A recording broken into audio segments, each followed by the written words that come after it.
अस्सलाम वालेकुम दोस्तों, बिहार का इलेक्शन आज शुरू हो गया और आज 6 तारीख को पहले मरले की वोटिंग हो रही है। और आज तक यानी आज से पहले जो कैंपेन चलती रही है, जो बीजेपी लेड जो एनडीए थी, उसने जो कैंपेन लॉन्च की, उसके बारे में जो इंडियन वीलॉगर हैं, जो इंडियन जर्नलिस्ट हैं, जो फ्रीलांसर हैं, नॉट गोदी मीडिया के लोग, उन्होंने सही मानों में जो बिहार का चेहरा था, बिहार के अंदर जो एनडीए के अलायंस की जो कैंपेन थी, उसका चेहरा उसने सही जो है ना आवाम को दिखाया है।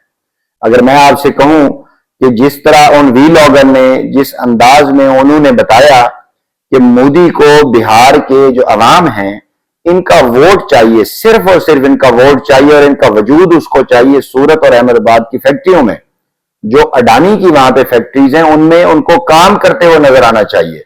तो मोदी हमेशा तौर पे यहां पे बिहार का इलेक्शन लूटने के लिए, इसको चुराने के लिए उसकी ख्वाहिश होती है किसी तरह वो एक ऐसा वॉर हिस्टेरिया क्रिएट करे, किसी अंदाज में कोई ऐसा नारा क्रिएट करे कि अवाम एक लम्हे के लिए उसकी तरफ चल पड़े और इनका वोट चुरा ले, और उसके बाद ये दोबारा उस बेचारे जो गुर्बत है और वहां से जो माइग्रेशन हुई है बिहार से, उस चक्कर में पड़ जाएं। मैं आपको अमित शाह का एक कोट दिखाता हूं। अमित शाह ने बिल्कुल जिस अंदाज में लोगों ने कहा था कि वहां पे जो इलेक्शन लड़ा जाता है वो सेहत, तालीम, डेवलपमेंट के ऊपर नहीं, वहां नारेबाजी की जाती है, शोबदाबाजी की जाती है बीजेपी के रहनुमाओं की जानिब से। तो अमित शाह का एक कोट देखिए, फिर फैसला आपने करना है, क्या ऐसा नहीं है? फिर इसी के ऊपर हम बात करते हैं आगे। यहाँ पर सीता माता का मंदिर भी बन रहा है। भाइयों बहनों, आप सभी बताओ मुझे जरा, ये कश्मीर जो है हमारा है या नहीं है? क्यों भाई, आवाज को क्या हो रहा है? भाषण तो मैं दे रहा हूं। ये कश्मीर हमारा है या नहीं है? धारा 370 जानी चाहिए थी या नहीं जानी चाहिए थी? भाइयों बहनों, एक कांग्रेस पार्टी है, लालू एंड कंपनी, धारा 370 को 70 साल से बचाकर बैठी थी मोदी जी ने। जी दोस्तों, ये अमित शाह की उस तकरीर का एक टुकड़ा है। मुझे बताइए, इसमें बिहार के इलेक्शन में कश्मीर का क्या ताल्लुक आया?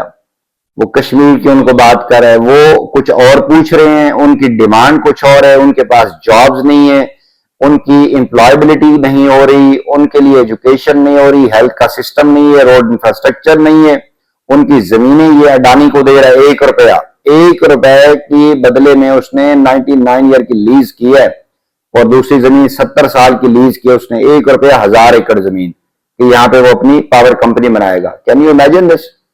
ये वहां पे अंबानी और अडानी को जमीन बांटी जा रही है, बिहार की जमीन। और यहां पे अमित शाह जो है ना, वो एक बड़ा नंबर 1 चाटुकार है मोदी का, वो अब आपने सुन लिया वो क्या बात कर रहा है। इन नारों की बेस के ऊपर एनडीए इलेक्शन में उतरी है, और अभी तक उसने ऐलान नहीं किया नीतीश कुमार के उनके ये मुख्यमंत्री होंगे बिहार के, ये अभी ऐलान नहीं किया उसने, क्योंकि इनके अंदर खबासत है, इनके अंदर बीजेपी के अंदर खबासत छुपी हुई है कि कहीं अगर बीजेपी की सीटें ज्यादा हो गई तो वो नीतीश कुमार को ठुड्डा मार के, लात मार के निकाल देंगे। इस बात का कहीं ना कहीं नीतीश कुमार को इदराक जरूर है, लेकिन वो कह इसलिए नहीं पा रहे, वो इसलिए ओपनली ये बात नहीं कर पा रहे क्योंकि अब वो इस मौके पे वो महागठबंधन जो लेड बाई कांग्रेस है उस तरफ नहीं जा पाएंगे। हाँ, ये इलेक्शन हो जाए, दूसरे मरले को 11 तारीख को है, ये इलेक्शन हो गए, उसके बाद जो पार्टी पोजीशन आएगी, जिस तरह इस अमित शाह ने कहा था एक टीवी इंटरव्यू में, अंजलि को एक इंटरव्यू देते हुए कहा था कि मैं नीतीश कुमार का कैसे नाम वो प्रपोज कर दूं, अभी वो होगा और उसकी पार्टी पोजीशन सामने आएगी, फिर हम डिसाइड करेंगे मिल बैठ के। बहरहाल हम नीतीश कुमार की सरबराही में इलेक्शन लड़ रहे हैं, मुख्यमंत्री नहीं बनाने के लिए। तो इस बात का इदराक नीतीश कुमार को भी है, वो जो जनता दल है उसको लीड करते हैं, यूनाइटेड को। दूसरी जानब देखें तो तेजस्वी यादव जो लालू प्रसाद यादव के बेटे हैं, जो राष्ट्रीय जनता दल को लीड कर रहे हैं, जो 2 स्टेट्स के अंदर उसके आज भी कोalition की गवर्नमेंट है, और बिहार के अंदर भी इस वक्त वो इस पोजीशन में है कि वो गवर्नमेंट बना पाए, और तेजस्वी यादव हो सकता है वो मुख्यमंत्री हो बिहार के महागठबंधन की जानिब से। महागठबंधन में काफी और भी पार्टी हैं, समाजवादी पार्टी भी है, और उसमें कांग्रेस है, कुछ और छोटी पार्टियां भी हैं, और जो सबसे बड़ी जो अपना बिहार के अंदर पार्टी है वो यही पार्टी है, यानी राष्ट्रीय जनता दल जो है, ये लालू प्रसाद यादव की यही पार्टी है। और लालू प्रसाद यादव जब रेल मंत्री थे तो उन्हें इंडिया की जो रेलवे थी उसको जीवाल से खसारे से उठा के उसने एक तरक्की की राह पे डाल दिया था। और ऑक्सफोर्ड ने रिसर्च की थी कि ये कैसे हो गया था। वो एक बड़ी लंबी स्टोरी है। बहरहाल लालू प्रसाद यादव का दिमाग जो है इस वक्त वो तेजस्वी यादव में चल रहा है। और यादव वो कौम है जिसको हिंदू नहीं कहते। ये जो ये अमित शाह इनको हिंदू नहीं मानते। ये जो बीजेपी के जो बड़े नेता हैं वो इन यादवों को हिंदू नहीं मानते, इनको अछूत मानते हैं। जिस तरह दलित है उनको अछूत मानते हैं। तो इस बात का गम भी इनके अंदर है। 18% वोट है मुसलमानों के वहां पे। तो वहां पे अब देखें वो मुसलमान वोट किस तरफ डालते हैं, क्योंकि अंदर से वो जिस अंदाज में उत्तर प्रदेश में योगी आदित्यनाथ ने एंटी मुस्लिम पॉलिसीज अपनाई हैं उसके तनाजुर में ऐसा लग रहा है कि जो मुसलमान वोट है वो भी महागठबंधन की तरफ जाएगा। और महागठबंधन की तरफ अगर वोट टिल्ट हो जाता है तो ऐन मुमकिन है जो अब सरकार बनेगी बिहार में वो कांग्रेस लेड होगी, वो तेजस्वी यादव बनाएंगे। और तेजस्वी यादव का जो कैरेक्टर है ये बिल्कुल जिस पार्टी के साथ खड़ा होता है उसी के साथ खड़ा रहता है, वो गुलाटी नहीं मारता। हाँ, नीतीश कुमार गुलाटी मार के इस महागठबंधन की जानिब आ जाएंगे। और जिस दिन ये ऐसा हो गया उस दिन जो केंद्र सरकार लेड बाय मोदी ये गिर जाएगी। क्योंकि जो 12 वोटें हैं जो लोकसभा के अंदर वो इसी जो अपना जनता दल की हैं जो लेड बाय नीतीश कुमार है। तो अभी उसकी जो पूरी सरकार खड़ी हुई है बीजेपी की वो एंडिंग की तरफ जा रही है। और इस बात का इदराक है उन्हें, अगर नीतीश कुमार यहां से गुलाटी मारते हैं तो केंद्र सरकार गिर जाएगी।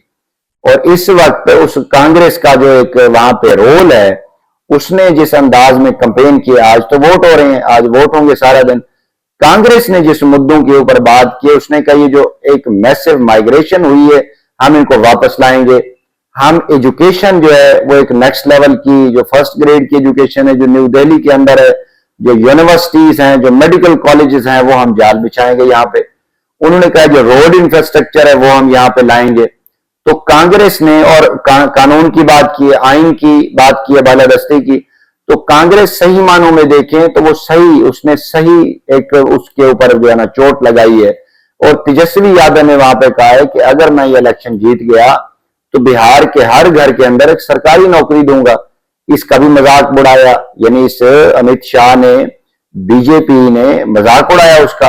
और भर भर के जो है ना ट्रालियां वो नेताओं की वहां पे लाई हैं। बीजेपी बड़े बड़े नेता वहां पे लाई है ताकि वो कंपेन कर सकें बीजेपी लेड एनडीए की। तो अब देखिए नेशनल जो डेमोक्रेटिक अलायंस है ये इलेक्शन मुझे तो नहीं लगता ये जीत पाएगा, लेकिन चूंकि इस वक्त सरकार जो है वो मोदी की है तो कहीं ना कहीं उसको एज जाता है।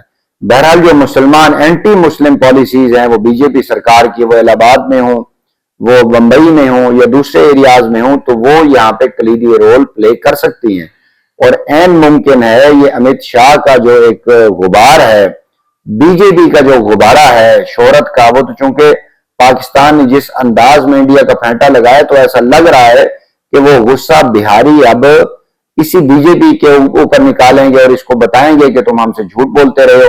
तो आज पहला मरला, इस पहले मरले के नताइज जो है ना ये 11 को दूसरा मरला है, तो 13 को जो है ना 12-13 को ये वोटिंग हो काउंटिंग होगी, 13 या 14 को जो है ना उसके जो रिजल्ट्स हैं वो सामने आएंगे। तो बहरहाल अभी तक जो कंपेन का पॉइंट ऑफ व्यू है, कंपेन में महागठबंधन आगे जा रही है और एक स्लाइड सा एज हो सकता है उसे मुसलमान वोट का, जो 18% है वोट बैंक, वो अगर इधर टिल्ट हो गया तो 100% ये महागठबंधन जो है ये सीटें ले जाएगी। लेकिन अगर मोदी जिस तरह उन्हें डरा रहा है, उन्हें धमका रहा है, अगर वो बिहारी डर गए किसी हद तक, ऐसा लग रहा है कुछ एरियाज के अंदर जहां खवातीन को उसने लेयर किया है, अगर वहां से वो डराने में कामयाब हो गया तो पहले मरले में ऐन मुमकिन है जो बीजेपी लेड ये जो अपना नीतीश कुमार का दल है वो हो सकता है कुछ नंबर ले जाए।